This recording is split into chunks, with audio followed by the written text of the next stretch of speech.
अब तेरे बिन एक पल ना बीते बाबा, अब तेरे बिन एक पल ना बीते बाबा।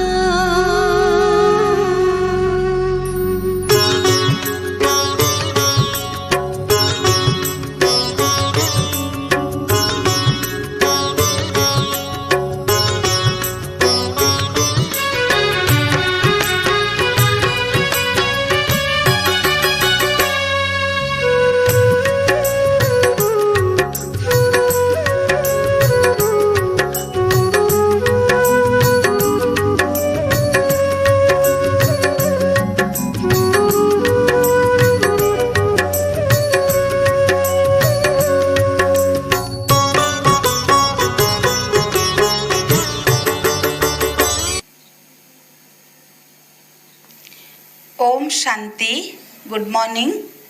19 अगस्त 2021 सतगुरुवार। प्रातः मुरली बाप दादा मधुबन। मीठे बच्चे, तुम सच्चे सच्चे राज ऋषि राज योगी हो। तुम्हें राजाई के लिए पवित्र जरूर बनना है। प्रश्न, कौन सा अटेंशन राजाई के लायक बना देता है? उत्तर, अगर पढ़ाई पर पूरा पूरा अटेंशन है तो राजाई मिल जाती है। बाप जो सुनाते हैं उसे अच्छी रीति सुनकर धारण करो।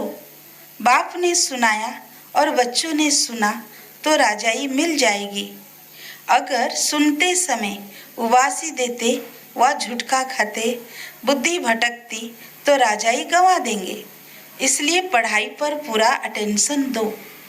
गीत, हमें उन राहों पर चलना है जहां गिरना और संभलना है। ओम शांति।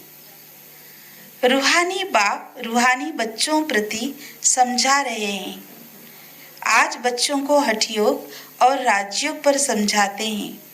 बच्चों को मालूम है वह जो भी सिखलाते हैं सब है हठयोग, क्योंकि वह कर्म सन्यासी हैं। वास्तव में गृहस्थियों का हठयोग कर्म संन्यास सीखना नहीं है, वो तो है ही निवृत्ति मार्ग। वह धर्म ही अलग है। तुम्हारा देव धर्म देवी देवता धर्म है। जिन देवी देवताओं ने राजयोग से ही राज्य पाया है। अभी तुम राज ऋषि हो। ऋषि उन्हों को कहा जाता है जो पवित्र रहते हैं। तुम अभी पवित्र हो। अगर पवित्र न रहे तो उनको ऋषि नहीं कहा जाता। तुम राजाई पाने के लिए पवित्र बनते हो, वो कोई राजाई पाने के लिए पवित्र नहीं बनते। तुम जानते हो कि पवित्र दुनिया में हमको पवित्र राजाई थी। भारत में ही 5000 वर्ष पहले देवी देवताओं का पूज्य पवित्र प्रवृत्ति मार्ग था। अभी पुजारी पतित बन पड़े हैं। पतित कैसे बने? 84 जन्मों का हिसाब है ना। बाप जो सहज राजयोग सिखला रहे हैं वही तुमको 84 जन्मों का हिसाब बतलाते हैं। दूसरे धर्म को संन्यास धर्म वाले क्या जाने। वह है देवी देवताओं का प्राचीन धर्म। वह है पीछे वाला धर्म। जो पास्ट हो गए हैं उनको सन्यासी समझ न सके। तुम जानते हो हठयोग अनेक प्रकार के हैं। द्वापर से भक्ति मार्ग के साथ हठयोग शुरू होता है। अभी फिर है राजयोग। वह हठयोग जन्म बाई जन्म सीखते आए हैं। राजयोग तुम एक जन्म में ही सीखते हो। उनको जन्म बाई जन्म पुनर्जन्म लेकर हठयोग सीखना ही है। तुमको राजयोग सीखने के लिए पुनर्जन्म नहीं लेना पड़ता। यह राजयोग तुम सिर्फ संगम पर ही सीखते हो। राजाई मिल गई, स्वर्ग हो गया, फिर और सब धर्म खत्म हो जाते हैं। तुम राज ऋषि हो। राधे कृष्ण भी पवित्र है ना। कृष्ण को महात्मा भी कहते हैं। महात्मा पवित्र होते हैं। तुम भी अभी महात्मा व राज ऋषि हो। महात्मा अर्थात पवित्र, महान आत्मा। यह बातें कोई शास्त्रों में नहीं है। शास्त्र तो बाद में बनते हैं। कहानियों मिसल बैठ लिखते हैं। जो पास्ट हो जाता है वो बैठ खेल बनाते हैं। सच्चा तो नहीं है। अब बाप बच्चों को प्रैक्टिकल में पढ़ाते हैं। उनकी फिर हिस्ट्री बनाई है। यादव कौरव पांडव थे, जरूर संगम पर होंगे। संगम युग की हिस्ट्री बैठ बनाई है। त्योहार भी अभी सब संगम युग के हैं। राखी बंधन भी पवित्रता पर है, पीछे फिर उनका यादगार चलता है। यहाँ बाप भी सभी को पवित्र बनाए प्रतिज्ञा कराते हैं। सिख लोग कंगन पहनते हैं, वो भी पवित्रता की निशानी है। हिंदू लोग जनेऊ पहनते हैं, वो भी पवित्रता की निशानी है, परंतु पवित्र रहते नहीं है। राखी बंधवाते हैं, अर्थ थोड़ी ही समझते हैं। आगे ब्राह्मण लोग राखी बांधते थे, अभी बहन भाई को राखी बांधती है, वो खर्ची देते हैं। यह सब अभी फैशन पड़ा है। वास्तव में यह है पवित्रता की बात। बाप कहते हैं बच्चे का महाशत्रु है, वह ब्राह्मण लोग कोई ऐसे नहीं समझाते हैं। अभी बेहद का बाप कहते हैं बच्चे प्रतिज्ञा करो, हम पवित्र बनेंगे, कभी विकार में नहीं जाएंगे। बुलाते भी इसलिए हो कि आकर पतितों को पावन बनाओ। सतयुग त्रेता में कोई नहीं बुलाते, वह है ही राम राज्य, यह है रावण राज्य। राम राज्य में 5 विकार होते नहीं, यथा राजा रानी तथा प्रजा। अभी तुम बच्चे जानते हो हम बाबा से स्वर्ग की बादशाही ले रहे हैं। इस नर्क से जाना जरूरी है। बाबा आया है पावन बनाकर स्वर्ग में ले जाने। फिर तो हम क्यों नहीं पावन बने। उन्हों के हठ योग तो अनेक प्रकार के हैं। जयपुर के म्यूजियम में जाकर देखो कितनी वैरायटी है हठ योगियों की। उनसे होता कुछ भी नहीं, सीढ़ी नीचे उतरते ही जाते। बाप ने समझाया है भारत जब पतित बनता है, रावण का राज्य होता है, तो धरनी हिलने लगती है। सोने के महल आदि सब नीचे चले जाते हैं। महलों आदि को कोई लूटा थोड़े ही है, वो तो सिर्फ मंदिरों को लूटा है। कुछ जेवर सोना आदि ले गए हैं। जेवरों का सबसे जास्ती शौक तुमको है। तुम स्वर्ग में आते ही जेवर पहनते हो, राज्य करते हो, और धर्म वाले आते ही राज्य नहीं करते हैं। तुम बेहद के बाप से स्वर्ग की बादशाही का वर्षा लेते हो। तो यह बाप बैठ समझाते हैं, गीता पढ़कर नहीं सुनाते हैं। गीता में जो कुछ लिखा है वो सब मैंने कहा नहीं है, वो तो मनुष्य ने मेरे महावाक्यों का बाद में बैठ शास्त्र बनाया है। हमने जो तुमको सुनाया वो तुमने ही सुना और फिर जाकर राजाई की। वहाँ यह ज्ञान नहीं रहता। यहाँ तो बाप टीचर बैठ शिक्षा देते हैं। बाप तो हिंदी में ही समझाते हैं।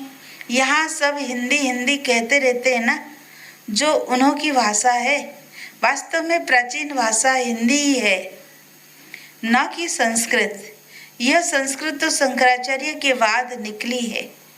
जो आते हैं वो अपनी भाषा चलाते हैं। बाकी ऐसे नहीं कि बाबा ने गीता संस्कृत में सुनाई है, नहीं। गुरु नानक का अपना ग्रंथ है, उसने सिख धर्म स्थापन किया। उनको भी अवतार मानते हैं। उसमें राजाएं भी होते हैं, सन्यासियों में राजाई नहीं है। बाबा ने समझाया है, बुद्ध क्राइस्ट आदि पहले गृहस्थी आत्मा थे। अब गृहस्थी पतित आत्मा तो धर्म स्थापन कर न सके।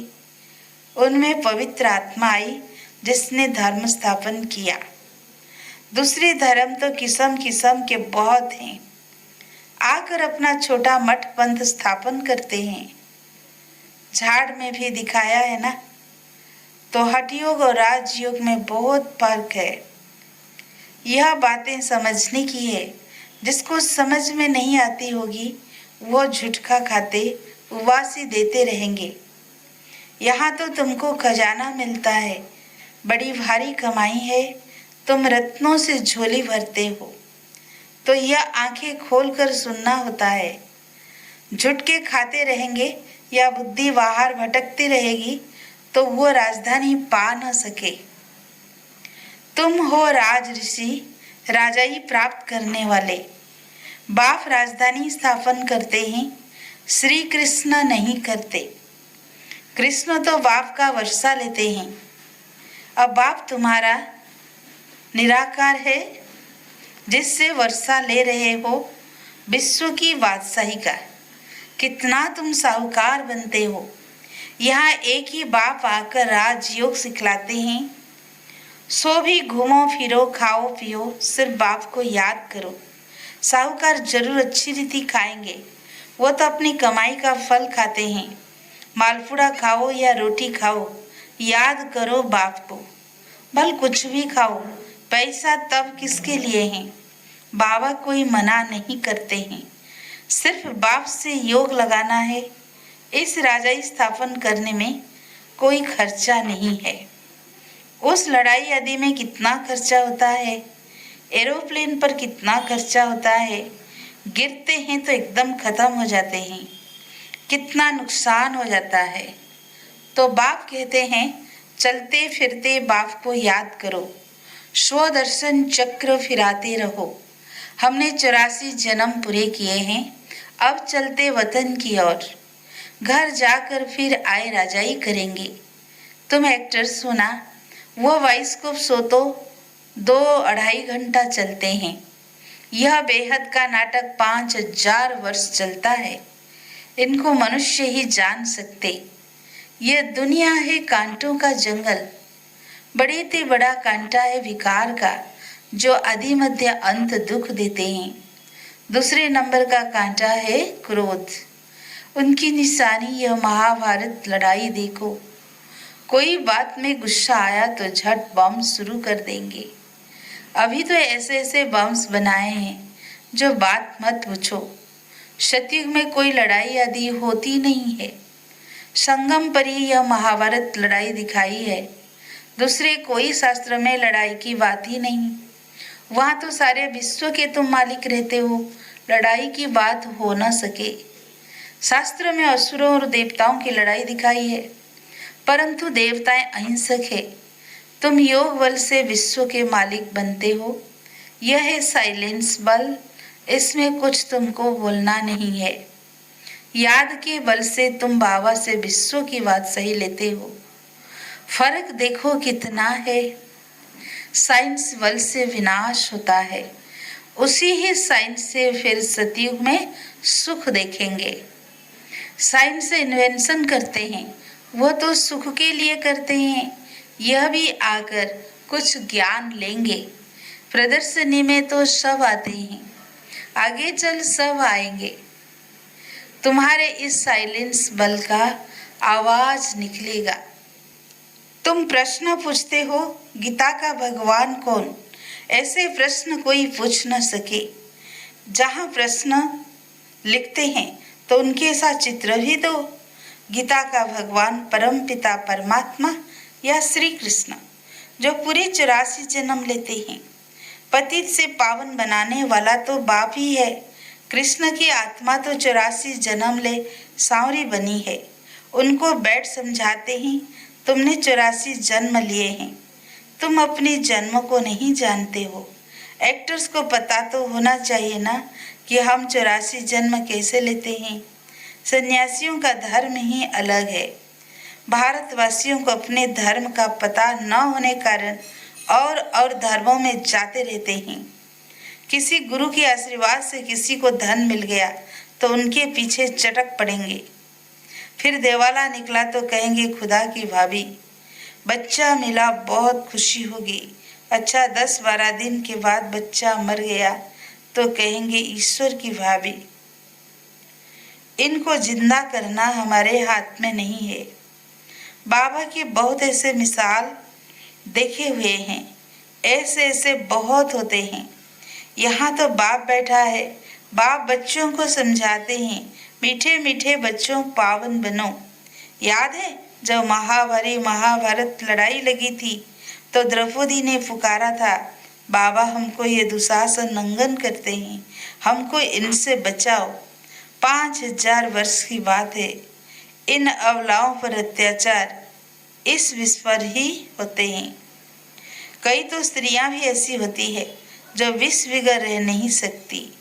उन्हों का नाम भी रखा हुआ है सुफनखा, पूतना, जो विष के लिए तंग करते हैं। वह है कंस, जरासंधि, शिशुपाल। यह सब विनाश को तो पाने ही है। इस समय है आसुरी रावण राज्य, फिर होगा ईश्वरीय राज्य। इस सारे चक्र को तुम जान गए हो कि कैसे 84 जन्म लेते हैं। यह भूलता तब है जब विकार में जाते हैं। विकार में जाने वाले का मुंह ही पीला हो जाता है। खुद ही समझते हैं यह हमने क्या कर दिया। बाबा कहते हैं बच्चे, इस विषय गटर में मत जाओ। यह तुमको आदि मध्य अंत दुख देने वाला है। इसमें नहीं पड़ो। कसम उठाओ कि हम विकार में कभी नहीं जाएंगे। भगवान वाच है, काम महाशत्रु है। हर एक चित्र में पहले तो यह लिखो, ज्ञान सागर पतित पावन, गीता ज्ञान दाता शिव भगवान वच। तो फिर कृष्ण का नाम उड़ जाए। हमको गीता का भगवान बैठ यह बतलाते हैं, वही ज्ञान हम लेते हैं। भगवान ही आकर नई दुनिया स्थापन करते हैं और पुरानी दुनिया का विनाश होता है। रुद्र ज्ञान यज्ञ है ना, असूल है शिव बाबा, रुद्र बाबा नहीं कहेंगे। बम्बे में बबरीनाथ का भी मंदिर है। अब बलबुल कहा जाता है कांटों को। बाबरीनाथ नाम क्यों रखा है यह कोई समझते नहीं है। चित्र तो शिव का ही है, बाकी तो अनेक नाम रख दिए हैं। शिव बाबा ही आकर कांटों के जंगल को फूलों का बगीचा बनाते हैं। वही तुम्हारा बाबा है, उनका नाम है शिव। शिव परमात्मा नमः, ब्राह्मण देवी देवताय नमः। अक्षर बिल्कुल क्लियर है। अब वह परमपिता परमात्मा बैठ इस रथ द्वारा समझा रहे हैं, हूबहू जैसे लौकिक बाप समझाते हैं। बच्चे, हमारे कुल को कलंक नहीं लगाना, कोई खराब काम नहीं करना। यह बाबा भी कहते हैं बच्चे, विकार में तो कभी नहीं जाना। पवित्र बनने बिगर स्वर्ग में ऊंच पद पा नहीं सकेंगे। बहुत जबरदस्त कमाई तुम कर रहे हो, बाकी सब गंवा रहे हैं। भल कोई के पास पदम है, बड़े बड़े महल बना रहे हैं, लाखों करोड़ों रुपया खर्च करते हैं। तुम समझते हो वो सब वेस्ट ऑफ टाइम है, यह कुछ काम नहीं आएगा, सब खत्म हो जाएगा। वो तो समझते 10-12 हजार वर्ष चलेंगे। तुम बच्चे जानते हो मौत तो सामने खड़ा है सिर पर। थोड़े समय के अंदर यह अर्थक्वेक आदि हो, सब डावाडोल हो जाएगा। अर्थक्वेक आदि में अनगिनत मर जाते हैं। अब तो विनाश होना ही है। विनाश का साक्षात्कार और स्थापना का साक्षात्कार किया है, सो फिर इन आँखों से देखेंगे। भक्ति मार्ग में कितना कुछ करते हैं, परंतु कोई वैकुंठ में जा न सके, ज्ञान बिगर सद्गति हो न सके। यह सब भक्ति मार्ग के खिलौने हैं। अच्छा, मीठे मीठे सिक्की लदे बच्चों प्रति माता पिता बाप दादा का याद प्यार और गुड मॉर्निंग। रूहानी बाप की रूहानी बच्चों को नमस्ते। हम रूहानी बच्चों की रूहानी बाप दादा को याद प्यार गुड मॉर्निंग, नमस्ते नमस्ते। मीठे मीठे प्यारे प्यारे बाबा को दिल से शुक्रिया शुक्रिया शुक्रिया। धारणा के लिए मुख्य सार। पहला पॉइंट, कुल कलंकित करने वाला कोई भी खराब काम नहीं करना है। पवित्र बनने की अपने आप से प्रतिज्ञा करनी है। सेकेंड पॉइंट, अब अपना टाइम मनी वेस्ट नहीं करना है। फूलों के बगीचे में चलने के लिए कांटे निकाल देने हैं। आज का वरदान, पहले आपके पाठ द्वारा ताजधारी बनने वाले चतुर सुजान भव। जैसे बाप दादा अपने को ओबीडियंट सर्वेंट कहते हैं, सर्वेंट कहने से ताजधारी स्वतः बन जाते हैं, ऐसे आप बच्चे भी स्वयं नम्रचित बन दूसरे को भी श्रेष्ठ सीट दे दो। उनको सीट पर बिठाएंगे, वह उत्तर कर आपको स्वतः ही बिठा देंगे। अगर आप बैठने की कोशिश करेंगे तो वह बैठने नहीं देगा, इसलिए बिठाना ही बैठना है। तो पहले आप का पाठ पक्का करो, फिर संस्कार भी सहज ही मिल जाएंगे, ताजधारी भी बन जाएंगे। यही चतुर सुजान बनने का तरीका है। इसमें मेहनत भी नहीं, प्राप्ति भी ज्यादा है। आज का स्लोगान, अंतर्मुखी एकांतवासी बनने वाली श्रेष्ठ आत्मा ही अव्यक्त स्थिति का अनुभव करती है। अच्छा, ओम शांति।